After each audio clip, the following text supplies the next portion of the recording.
The handcuffs clicked shut, echoing through the silenced VIP terminal. Minutes ago, the head of security was laughing, holding a shredded boarding pass like a trophy. Now, he was trembling, staring at the man he had just thrown to the ground. That man wasn't just a passenger. He wasn't just a businessman. As the airport director sprinted across the tarmac, screaming for everyone to freeze, the horrifying truth came out. The man in the hoodie didn't just have a ticket for the flight. He owned the entire airline alliance, and he was about to teach them a lesson they would never forget. The automatic doors of Chicago O'Hare's Terminal 5 hissed open, admitting a gust of biting December wind and a man who looked like he didn't belong. Darius Kincaid adjusted the hood of his charcoal sweater. It was a relaxed fit, comfortable for a long-haul flight, but to the untrained eye, it looked like gym wear. He carried a battered, cognac-colored leather duffel bag that had seen better days, scuffed at the corners, the brass buckles tarnished by salt air and time. Most people didn't know that the bag was a custom Hermes piece from 1985, worth more than a mid-sized sedan. But Darius didn't care about what people knew. He cared about efficiency. He checked his watch, a simple digital Casio. He had left the Patek Philippe in the bag. He didn't like flashing gold when he was traveling alone. The terminal was a zoo. It was 3 days before Christmas, and the air was thick with the smell of stale coffee, damp wool, and an anxiety. Families were sprinting toward security, toddlers were screaming, and the announcements over the PA system were a constant, droning headache. Darius kept his head down, weaving through the crowd with the practiced ease of a man who spent half his life in transit. He wasn't heading for the snaking, chaotic lines of the main security checkpoint. He banked left, toward the frosted glass partitions marked with gold lettering, Prestige Class, Global Diplomat Services. This was the sanctuary for the 1%, the politicians, the oil magnates, the A-list celebrities. As Darius approached the velvet rope, he felt the familiar weight of eyes on him.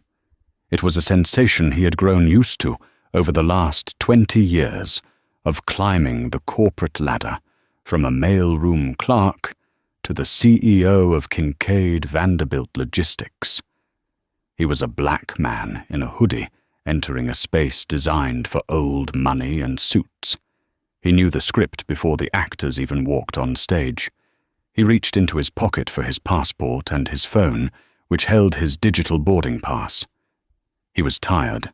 The merger with Lufthansa Cargo had taken 6 months of sleepless nights in Berlin, and he just wanted to get home to his daughter in Atlanta. He didn't want trouble. He just wanted a scotch and a reclining seat. But as he stepped up to the podium, guarding the entrance to the VIP lounge and private security lane, the script began to play out exactly as he feared.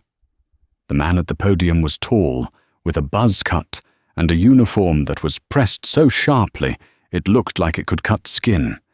His name tag read Brett Holloway. He was leaning on the podium, chatting with a blonde woman who was draped in a white fur coat that looked ridiculous indoors.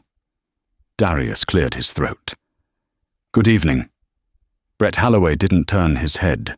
He held up a finger, continuing his conversation with the woman. "So I told the valet, if you scratch the rims, you're buying the car. You know how it is, Mrs. Van Doren." Mrs. Beatrice Van Doren laughed, a sound like breaking glass. She was laden with Louis Vuitton shopping bags and held a tiny trembling dog in a purse. "Oh, Brett, you are terrible. But you have to be firm with the help. They just don't respect property anymore." Darius waited 5 seconds. 10. He tapped his passport on the wooden surface of the podium, a little harder this time. "Excuse me," Darius said, his voice a deep baritone, calm but commanding. "I have a flight to catch." Brett finally turned. His eyes raked over Darius, starting at the sneakers. Rare Jordans, but Brett wouldn't know that.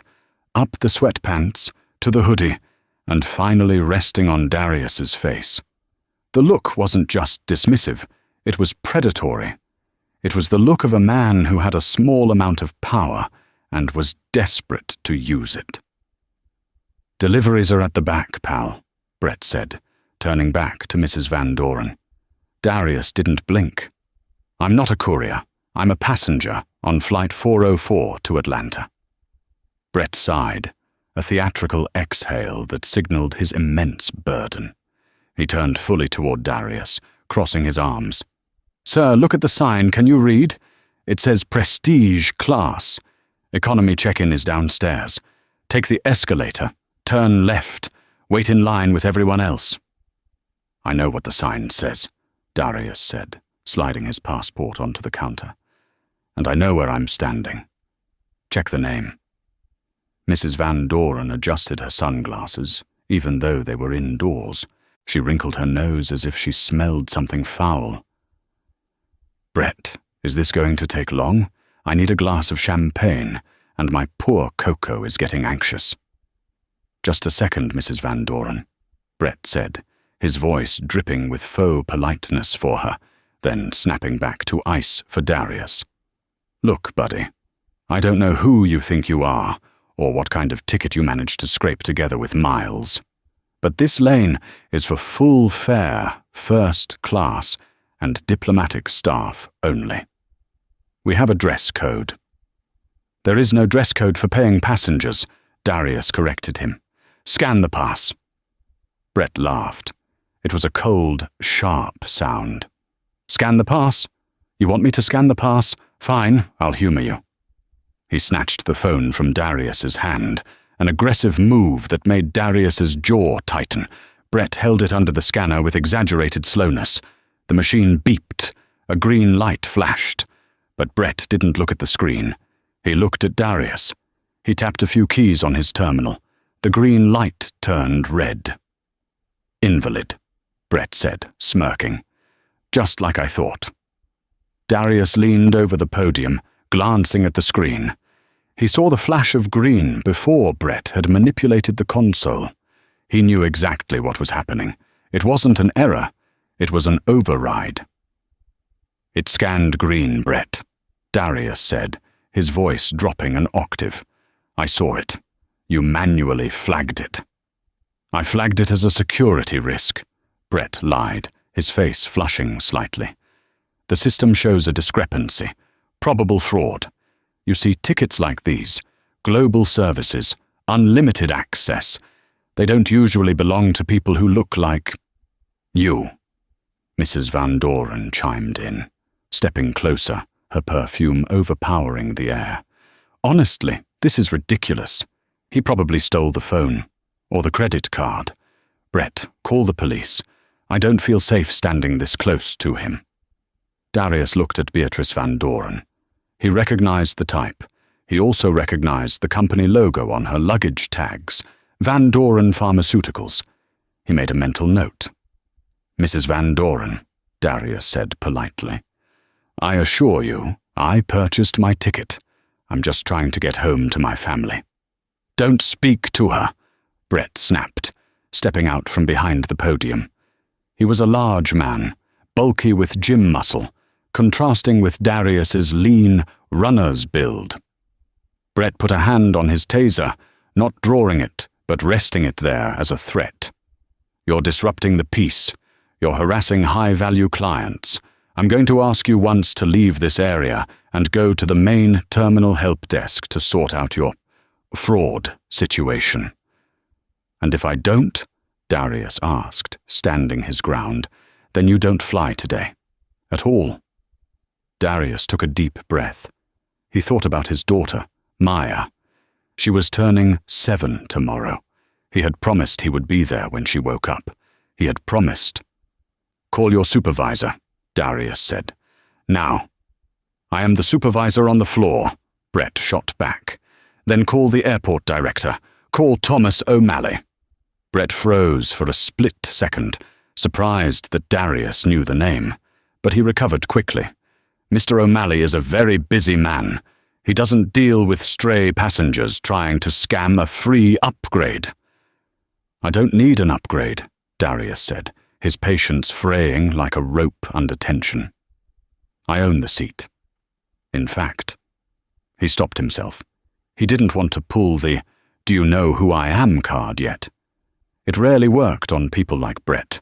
It only made them more defensive. "Go." Brett pointed to the exit. "No." Brett grabbed his radio. "Dispatch, we have a code 3 at the VIP checkpoint. Hostile male. Refusing orders. Requesting backup." The drama was attracting attention. Other passengers in the Prestige line were watching. Some looked annoyed at the delay. Others looked sympathetic but kept their mouths shut. A young man in a suit looked like he wanted to intervene, but his wife pulled him back. "You're making a mistake," Darius said softly. "A very expensive mistake." "The only mistake," Beatrice Van Doren sneered, "was letting you into the building." 2 more security guards jogged over. They were younger, looking nervous as they saw Brett's aggressive stance. "Grab him," Brett ordered. "Escort him out. If he resists, cuff him." "Wait," one of the younger guards said. "Sir, if you just show us your ID again." "He showed it," Brett yelled. "It's fake. The system flagged it. Get him out of here before he hurts Mrs. Van Doren." Brett reached out and shoved Darius hard in the chest. It was a physical assault. Darius stumbled back a step, tripping over his duffel bag. The bag fell over, spilling open slightly. A stack of files slid out, along with a small, velvet jewelry box. Maya's birthday gift. Beatrice Van Doren kicked the jewelry box away with the tip of her designer boot. "Trash," she muttered. Something inside Darius snapped. It wasn't a hot, fiery rage. It was cold. It was the absolute zero of calculated destruction.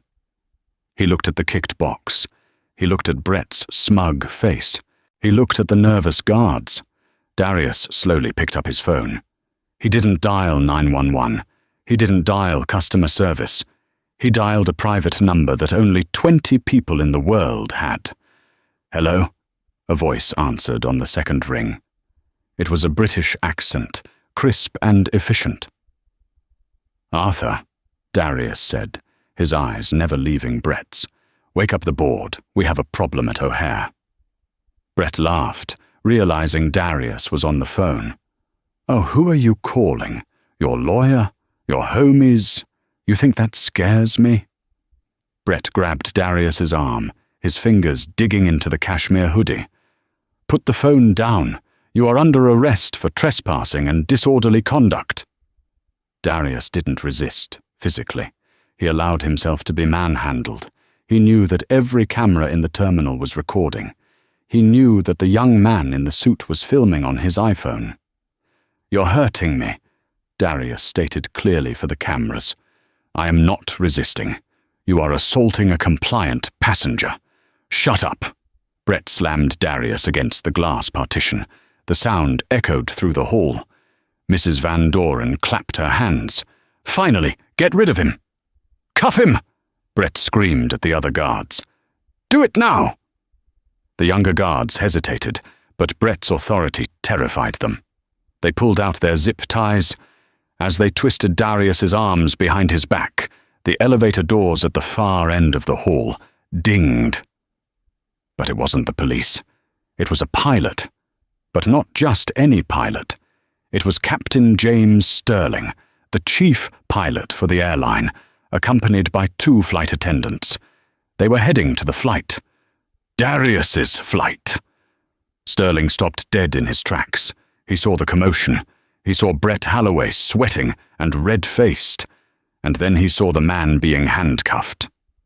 Captain Sterling's face went pale. He dropped his flight bag. "What in God's name are you doing?" Sterling roared, his voice booming across the terminal.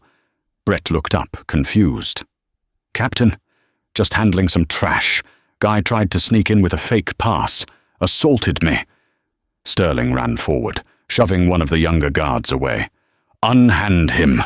Are you insane?" Do you know who that is? Brett sneered. Yeah, a nobody. That nobody, Sterling shouted, pointing a trembling finger at Darius, is the man who signed my paycheck last week. That is Darius Kincaid.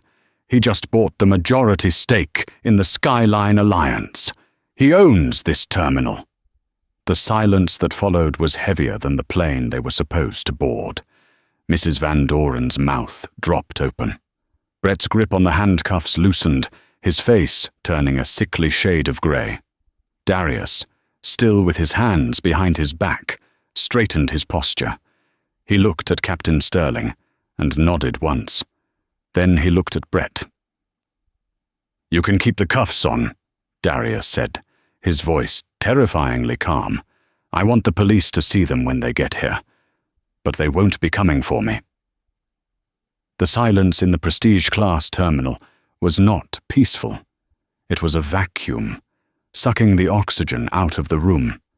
The only sound was the high-pitched whine of the conveyor belt that had been left running, and the heavy, panicked breathing of Brett Halloway. Captain Mercer, formally introduced as Sterling, stood between the security guards and Darius, his chest heaving. He looked like a man who had just watched someone juggle live grenades. He turned slowly to the young security guards who were still twisting Darius's arms. "Let him go!" Captain Mercer hissed, his voice trembling with a mix of rage and terror. "Right now!" The young guards looked at Brett. They were trained to follow the chain of command, and Brett was their supervisor. But Brett was currently staring at Darius's face with the expression of a man watching his own house burn down. I can't," Brett stammered, his bravado evaporating like mist. "Protocol. He's in cuffs. Once they're on, we have to wait for law enforcement to clear him. That's the rule." "Screw the rule," Mercer shouted, losing his composure completely. "Do you understand what you've done? You just arrested the man who pays for the fuel in my jet. You arrested the man who owns the contract for this entire security firm." Beatrice Van Doren, who had been clutching her pearls and her dog, stepped forward. Her face was a mask of confusion. The reality hadn't hit her yet. To her, the world was a hierarchy where she was at the top, and men in hoodies were at the bottom. "Captain, really?" she scoffed, though her voice wavered. "You're being dramatic. I don't care who he is. He was rude. He was threatening. Brett was just doing his job to protect premium passengers like me." Darius spoke then. He didn't yell. He didn't turn around. He just spoke to the glass wall in front of him, his voice reflecting off the surface. "Arthur? Are you still on the line?" Darius's phone, which had fallen to the floor during the scuffle, was lying face up near his feet. The speakerphone was on. "I am here, sir," Arthur's British voice came through, tinny but clear.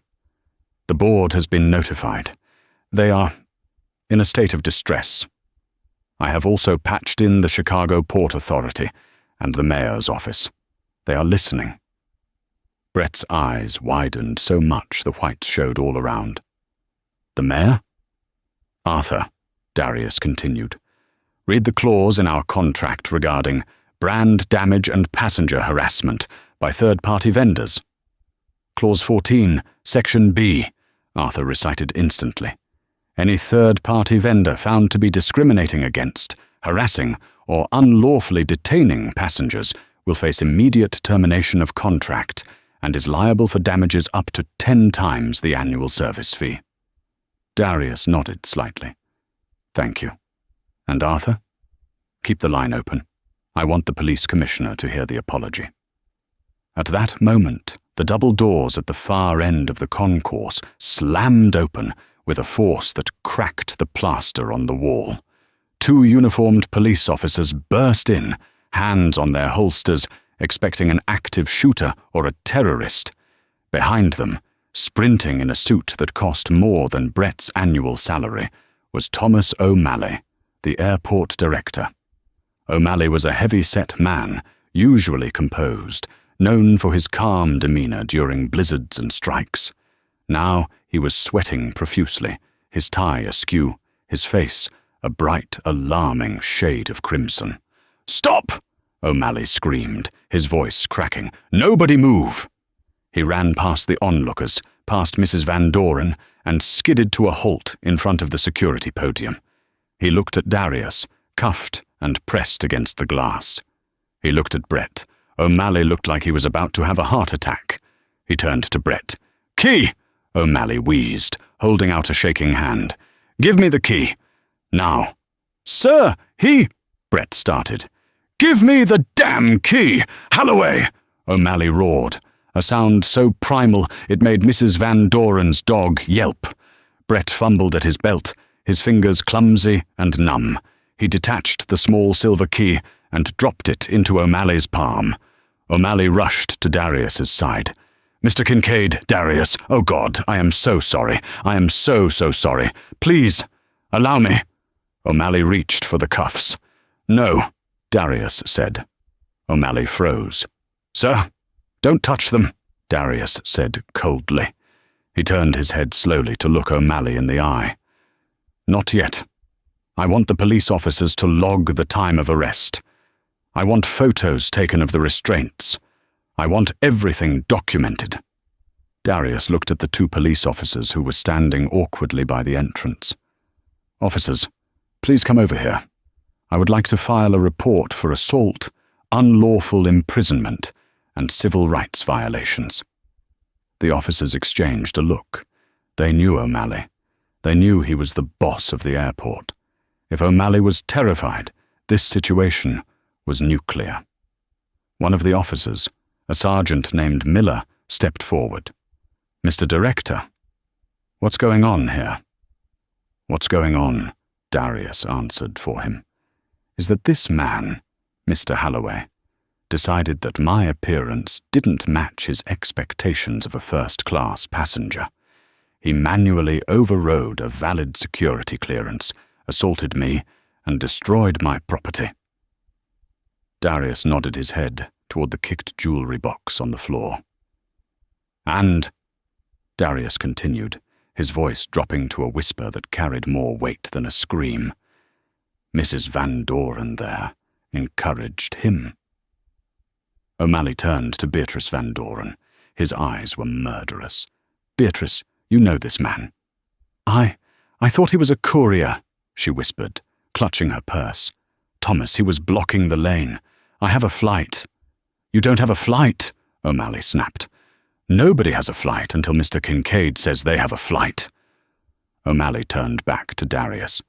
"Mr. Kincaid, please, let me take the cuffs off. This is a misunderstanding. We can fix this. We can go to the Emerald Lounge, have a drink, sort this out." "A misunderstanding is when you bring the wrong soup," Darius said. "This isn't a misunderstanding, Thomas. This is a culture. A culture you allowed." Darius finally turned his back to the glass and looked at Brett.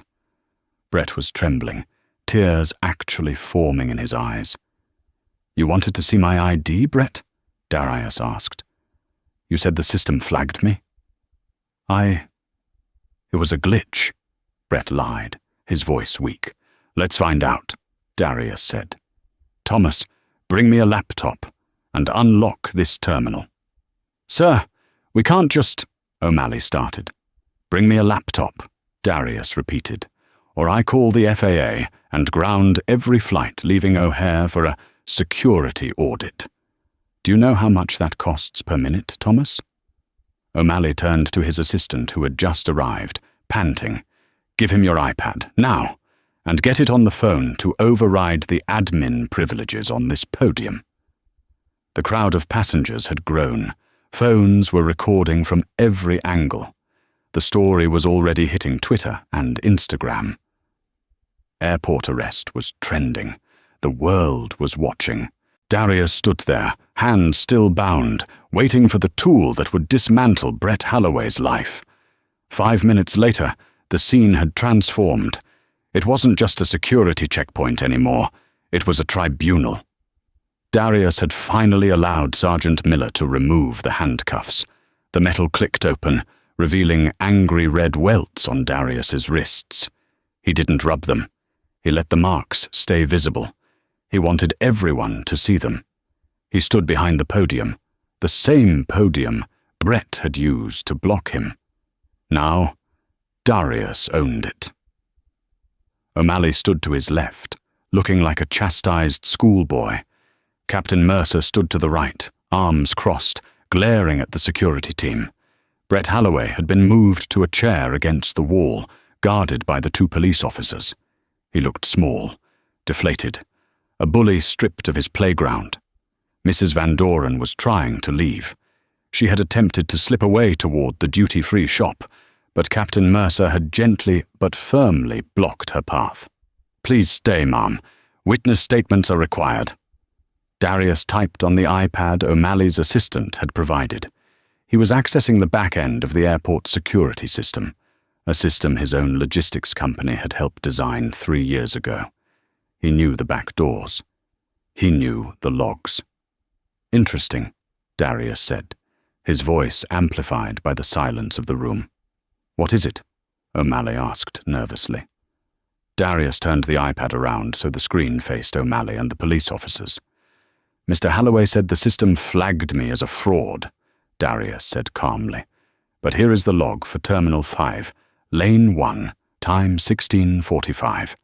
Entry: Darius Kincaid. Status: Global Diplomat verified. Clearance green." He swiped the screen. "And here, at 16:45 and 12 seconds, is a manual command entered by user ID, Balloway. Command: Force deny. Reason code: Suspicion of fraud." Darius looked at Brett. "You didn't get a red light, Brett. You made it red." The crowd gasped. It was undeniable proof. "But that's not the interesting part," Darius continued, scrolling down. "I decided to look at Mr. Halloway's history. It seems he has a habit of glitches." Darius projected his voice. "Over the last 6 months, Mr. Halloway has manually overridden valid passes 43 times. 40 of those passengers were African American, Hispanic, or Middle Eastern. In every single case, the fraud turned out to be false, but the passengers were delayed, harassed, or forced to miss their flights." Darius looked at the police sergeant. "Officer, that's not security. That's profiling. And in the state of Illinois, using a position of authority to harass protected classes is a hate crime." Sergeant Miller's face hardened. He looked at Brett with disgust. "Is this true, Halloway?" Brett couldn't speak. He just shook his head, terrified. "It gets worse for the airport, Thomas," Darius said, turning to the director. "Because 3 of those passengers filed formal complaints. And do you know what happened to those complaints?" O'Malley wiped sweat from his forehead. I don't handle every complaint personally. They were marked resolved by the head of security operations," Darius said. "Without investigation. You swept them under the rug, Thomas. You let a predator work the front door because it was easier than firing him." "I didn't know," O'Malley pleaded. "I swear, Darius, I didn't know he was doing this." "It was your job to know," Darius replied.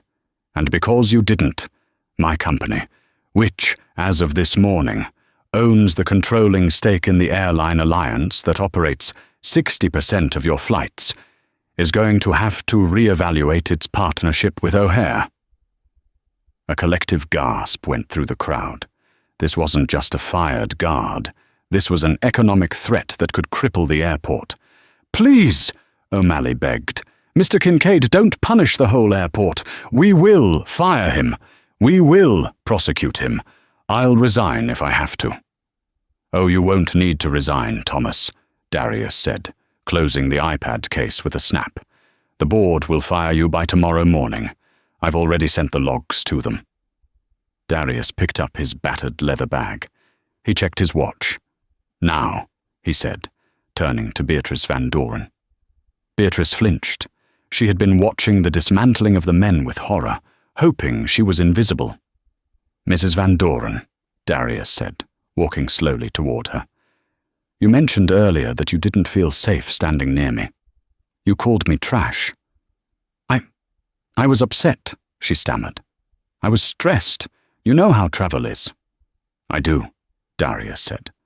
I travel 300 days a year, but I never treat people like dirt. He reached into his pocket and pulled out his phone. Arthur? Still here, sir.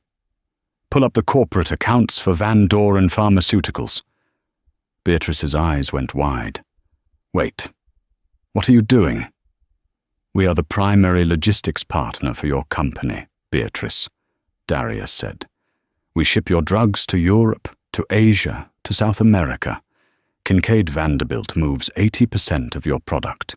You can't, she whispered. Arthur, Darius said, flag the Van Doren account for ethical review. Put a hold on all outgoing shipments pending an investigation into the conduct of their executive leadership. Done, Arthur said. The shipping containers in Hamburg and Dubai have been ordered to halt. No, Beatrice shrieked. You can't do that. We have perishable insulin. We have contracts. You'll bankrupt us. Then you better start making phone calls, Darius said coldly. Because right now, your cargo is sitting on the dock, and it's not moving until I get a public apology. Not to me, but to every single person in this line that you cut in front of. Beatrice looked around the terminal. She saw the faces of the people she had ignored, the families, the tired businessmen, the staff. She looked back at Darius, realizing that her money meant nothing here.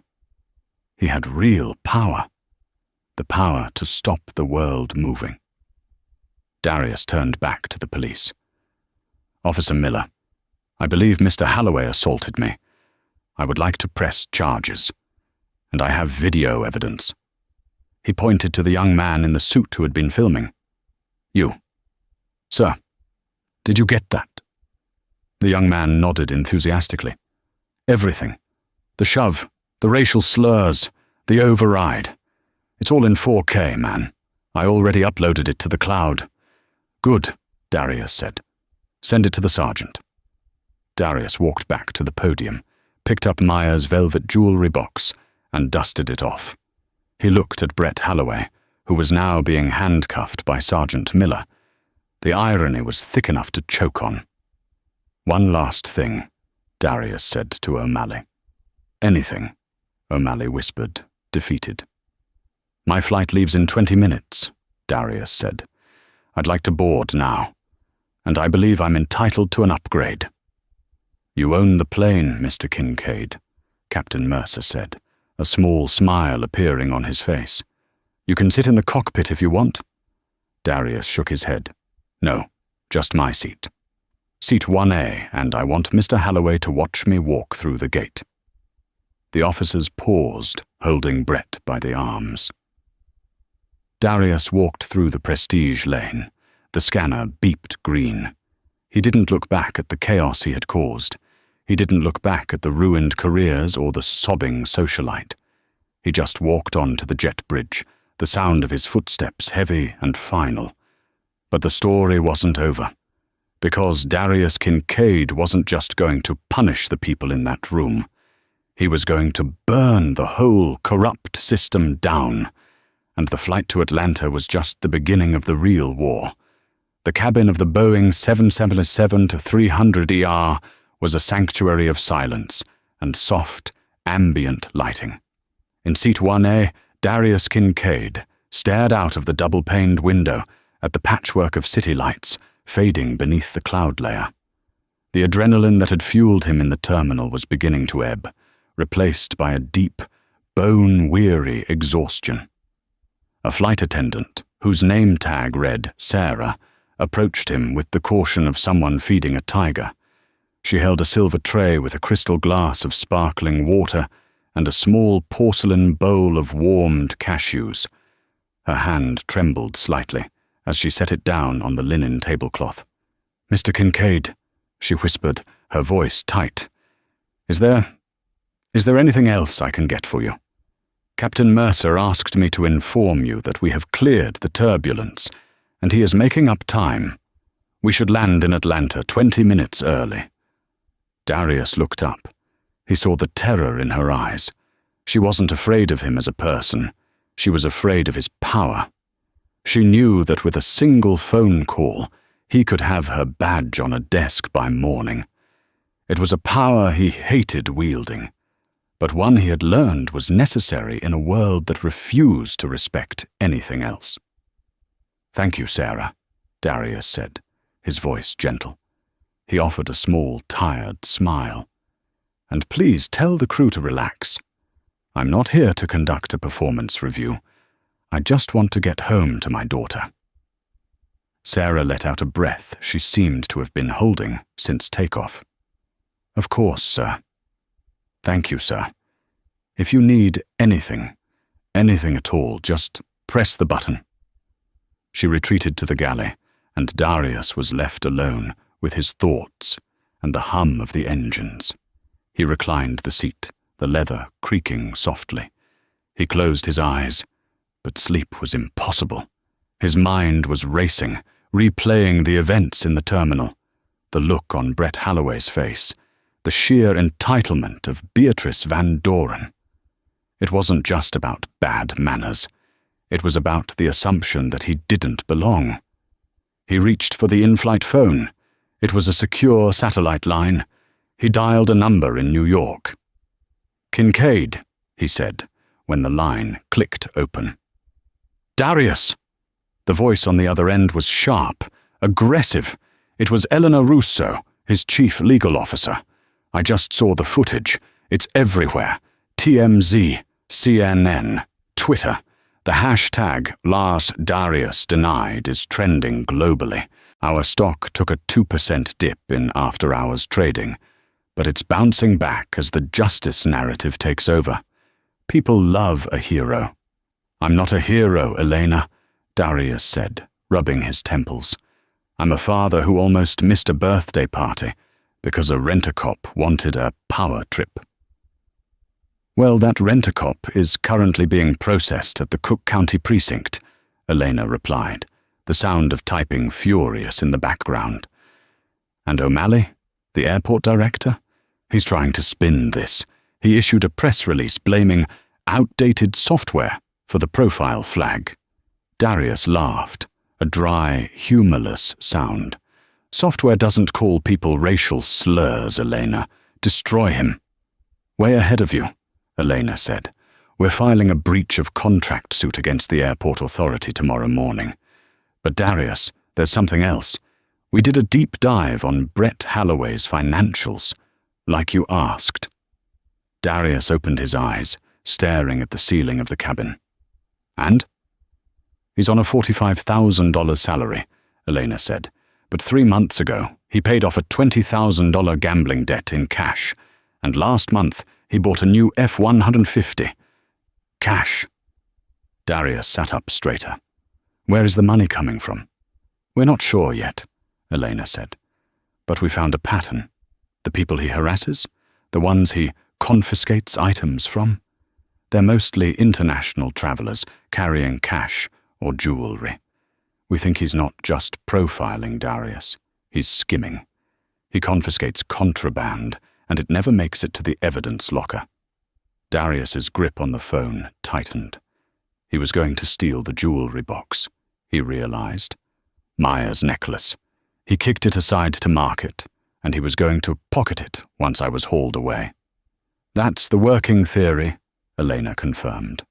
"I've already sent the tip to the FBI. This isn't just a civil rights case anymore, Darius. It's federal racketeering." "Good," Darius said. "And Van Doren?"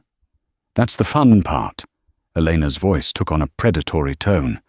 "Her company, Van Doren Pharmaceuticals, is in the middle of a massive FDA approval hearing for a new heart medication. Their stock is fragile. When you froze their logistics, the market panicked. Their share price has dropped 14% in the last hour. Beatrice is calling our office every 5 minutes. She's hysterical." "Let her call," Darius said. "Tell her I'm in the air." Tell her I'm unreachable." "With pleasure. Rest easy, boss. We've got the ground war covered." Darius hung up. He looked at the clouds outside. The sky was turning a deep indigo as they flew south. He felt a tap on his shoulder. It was Captain Mercer. The pilot had left the cockpit, a rare occurrence during flight, and was standing in the aisle, his cap tucked under his arm.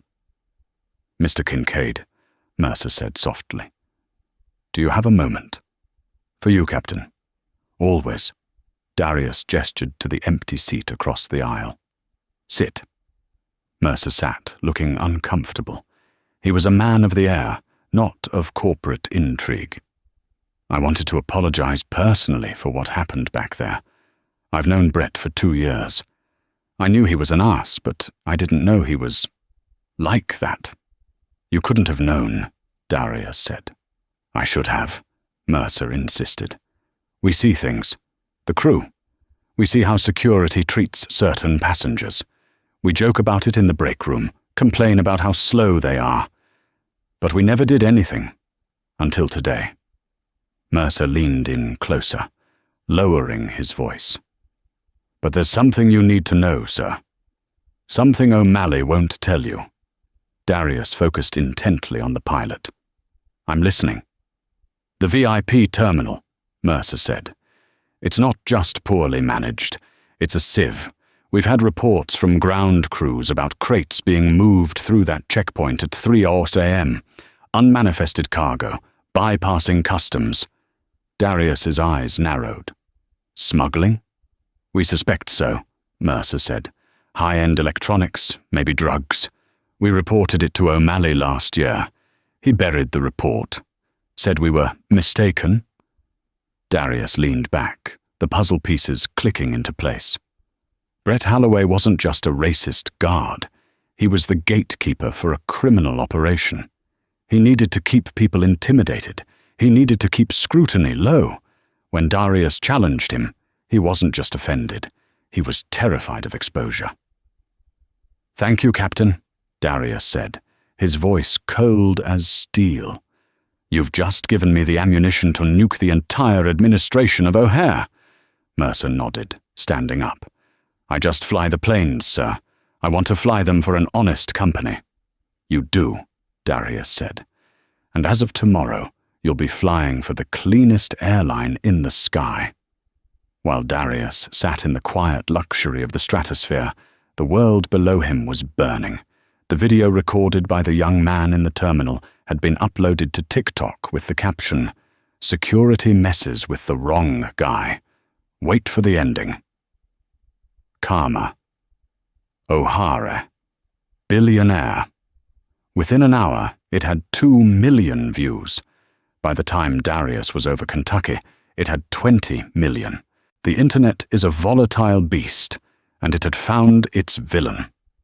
In the VIP lounge at O'Hare, Beatrice Van Doren was living a nightmare.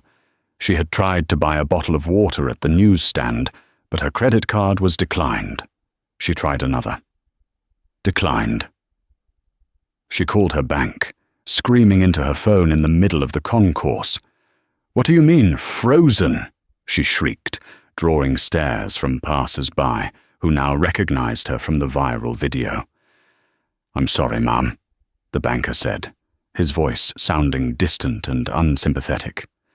"Your accounts have been flagged for suspicious activity pending an audit by the IRS and a corporate liability hold initiated by your board of directors."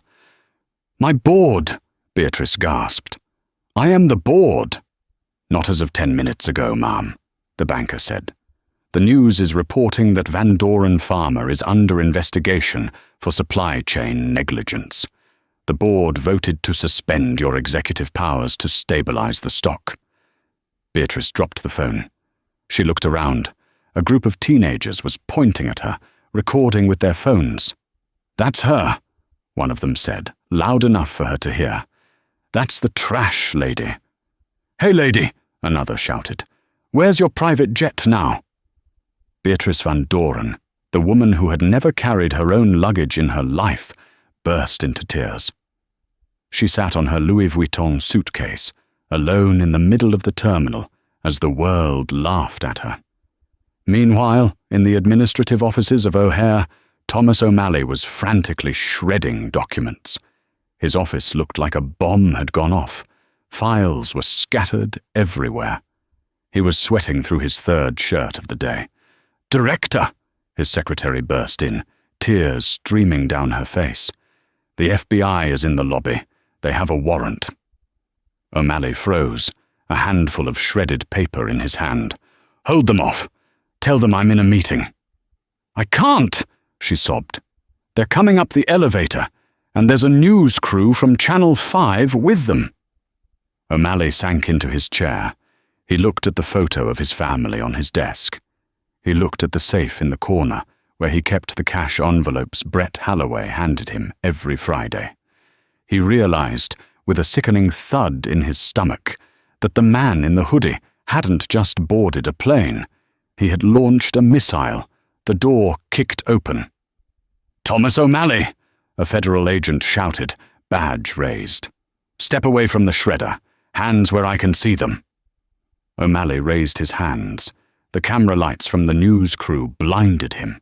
He knew this image would be on the front page of the Chicago Tribune tomorrow. Darius's plane began its descent into Hartsfield-Jackson Atlanta International Airport. The city lights of Atlanta sprawled out like a sea of diamonds. This was his turf. This was home. As the wheels touched down with a gentle screech, Darius turned on his main cell phone. It vibrated instantly. A flood of messages.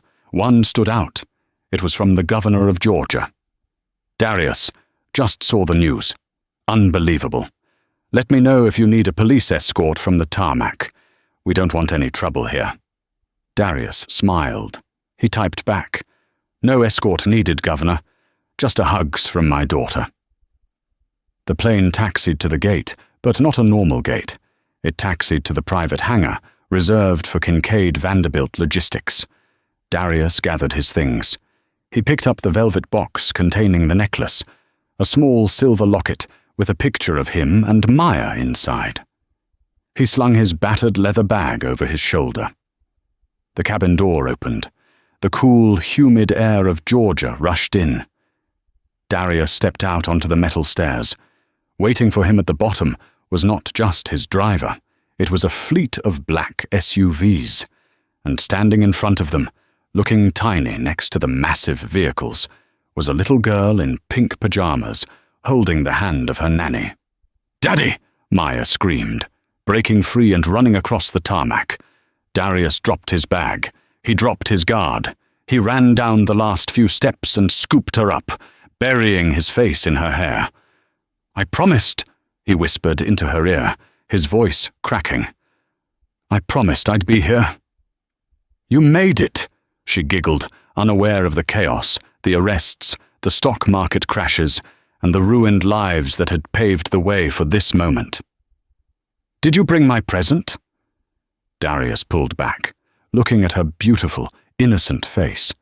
He reached into his pocket and pulled out the velvet box. "Right here, baby girl," he said. "Right here." Flashbulbs popped in the distance. The press had gathered at the perimeter fence. They were shouting questions. "Mr. Kincaid, is it true you're suing the city of Chicago? Mr. Kincaid, are you buying O'Hare? Mr. Kincaid, what do you have to say to the haters?" Darius stood up, holding Maya in one arm. He looked at the cameras. He didn't look angry anymore. He looked like a king who had just returned from a crusade. He walked toward the fence, his security detail falling in step behind him. He stopped 10 feet from the reporters. "I have one statement," Darius said, his voice carrying over the wind. The reporters fell silent. "Dignity," Darius said, "is not a luxury class. It is a basic human right. Today, some people forgot that. Tomorrow, they will remember." He turned around, walked to his car, and got in. But the story wasn't quite over, because while Darius was safe, the karma he had unleashed was just entering its final, most brutal phase for Brett Halloway. The holding cell at the Federal Detention Center in downtown Chicago smelled of bleach and despair. It was a stark contrast to the lavender-scented air of the prestige class lounge. Brett Holloway sat on a steel bench, bolted to the concrete floor. His designer uniform was gone, replaced by an ill-fitting orange jumpsuit. His shoelaces had been taken. His belt had been taken. But the most painful thing that had been taken was his ego. The heavy steel door buzzed and clanked open. Brett looked up, expecting his union representative or maybe a public defender. Instead, 2 men in dark suits walked in. One was the FBI agent who had raided O'Malley's office. The other was a man Brett didn't recognize, a sharp-looking lawyer with a briefcase that looked like it cost more than Brett's life savings. "Mr. Holloway," the agent said, sitting on the metal chair opposite the bench. "I'm Agent Miller, and this is Mr. Clark, representing the Kincaid Vanderbilt legal team as a victim's advocate." "I didn't do it," Brett blurted out, his voice cracking. "It was a misunderstanding. The guy was aggressive. I was just following protocol." Mr. Clark opened his briefcase and slid a single piece of paper across the metal table. It was a printout of a bank transfer. "Protocol involves wiring $15,000 a month to an offshore account in the Caymans?" Clark asked, his voice smooth and deadly. Brett went pale. I don't know what that is." "We know about the smuggling ring, Brett," Agent Miller said, leaning forward. "We know about the electronics. We know about the confiscated items that you sold on eBay. We found the seller account linked to your IP address. You sold Mrs. Gabelle's diamond watch last week. You sold Mr. Henderson's vintage camera the week before." Brett stayed silent, his mouth dry. "But here is the kicker," Miller continued. "Director O'Malley is in the interrogation room right now. And do you know what he's doing? He's singing. He's telling us everything. He says you were the ringleader on the floor. He says you threatened him into silence." "That's a lie!" Brett screamed, standing up. "O'Malley took a cut. He took 40%. It was his idea." Agent Miller smiled, a cold, satisfied smile. "Thank you, Mr. Holloway. We have that on recording. That's the confession we needed to nail the RICO charges." Brett slumped back against the cold wall. He realized he had just walked into a trap. "You're looking at 20 years, Brett," Miller said, standing up. "Federal prison? No parole. You wanted to be a big man in the airport? Well, you're going to be a very small man where you're going." As the door slammed shut, leaving Brett alone in the silence, the reality crushed him. He wasn't just fired. His life was over. All because he decided to bully a man in a hoodie. Across the city, in a penthouse overlooking the lake, the lights were out. Beatrice Van Doren sat on her velvet sofa, a glass of warm gin in her hand. Her phone had stopped ringing hours ago. Now, it was just vibrating with notifications from social media. Van Doren stock plummets 40% after logistics scandal. Pharmaceutical heiress cancelled. The end of an empire? Board votes to oust Beatrice Van Doren. She walked to the window. Down on the street, she could see a news van parked outside her building. They were waiting for her. She looked at her reflection in the glass. She looked old. The makeup couldn't hide the fear anymore. Her doorbell rang. She walked to the door, hoping it was a friend. Maybe her assistant. Someone to tell her it would be okay. She opened it.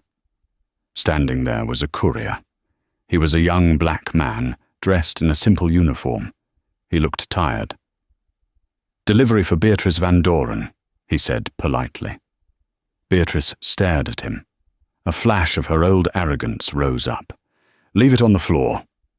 "I need a signature, Ma'am," he said firmly. She snatched the clipboard, signed it aggressively, and grabbed the envelope.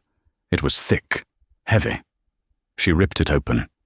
It wasn't a letter of support. It was a foreclosure notice from the bank, and clipped to the front was a letter from the board of directors of her own company. Dear Beatrice, effective immediately, you are removed from all executive functions. Your access to company accounts is revoked. Furthermore, Kincaid Vanderbilt Logistics has agreed to resume shipping our life-saving medicine on the condition that you have no association with the brand. Please vacate the company penthouse by Friday. Beatrice dropped the letter. She looked up, but the courier was already walking away, heading down the hall, whistling a tune. He didn't care who she was. To him, she was just another stop on the route. She slammed the door and slid down to the floor, weeping into her hands. The silence of the empty penthouse was deafening. The final scene took place miles away, in the warm, golden light of a living room in Atlanta. Darius Kincaid sat in a large armchair, a book open on his lap. The fireplace was crackling. Maya was asleep on the rug, clutching the locket he had given her. The TV was on low volume. The news anchor was speaking somberly. Breaking news from Chicago. A massive corruption ring at O'Hare International Airport has been dismantled. Federal agents have arrested 12 individuals, including the airport director and the head of security. The investigation began after a viral incident involving Darius Kincaid, the CEO of... Darius picked up the remote and turned the TV off. He didn't need to watch it. He didn't need to gloat. He had done what he had to do. He looked down at his daughter. She stirred in her sleep, smiling at some dream. Darius reached down and brushed a stray curl from her forehead. He thought about the anger he had felt in the terminal, the urge to scream, to fight, to break something. But he hadn't. He had used the one thing that men like Brett Holloway and Thomas O'Malley never expected him to have: intelligence. He pulled his phone out one last time. He sent a text to Arthur in London. It's done. Bonus for the whole legal team. And Arthur? Send a fruit basket to the precinct in Chicago. For Sergeant Miller. He was a good cop. Will do, sir. The reply came back instantly. And your flight to Tokyo next week? Shall I book the VIP service? Darius looked at the fire. He smiled. No, Arthur, just a regular ticket. I think I'll wear a suit this time, but keep the jet on standby, just in case. He put the phone away. He picked up Maya, carrying her effortlessly to her bedroom. As he tucked her in, he whispered into the dark room. A promise not just to her, but to himself.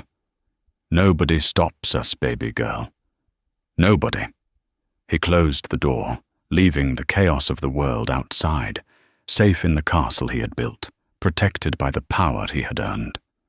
The king had returned, and the usurpers were in chains, and that is how Darius Kincaid turned a moment of disrespect into a revolution. It wasn't just about a boarding pass.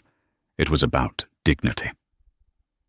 Brett Holloway thought he was the gatekeeper of the elite, but he forgot the golden rule of service. Never judge a book by its cover, especially when that book owns the library. Beatrice van Doren learned that money can buy a first-class seat, but it can't buy class. In the end, the system they abused was the very thing that crushed them. Darius didn't just win a lawsuit, he cleaned house, proving that true power doesn't need to shout. It just needs to make one phone call. Wow, what a ride. If you enjoyed this story of massive karma and justice, please smash that like button. It really helps the channel. And I want to know from you, have you ever been judged or mistreated by someone on a power trip? How did you handle it? Let me know in the comments below. I read every single one. Don't forget to subscribe and hit the bell icon so you never miss the next story. We have a crazy one coming up next week about a landlord who tries to evict a tenant, only to find out the tenant is the judge hearing his case. You don't want to miss it. Thanks for watching, and stay safe out there.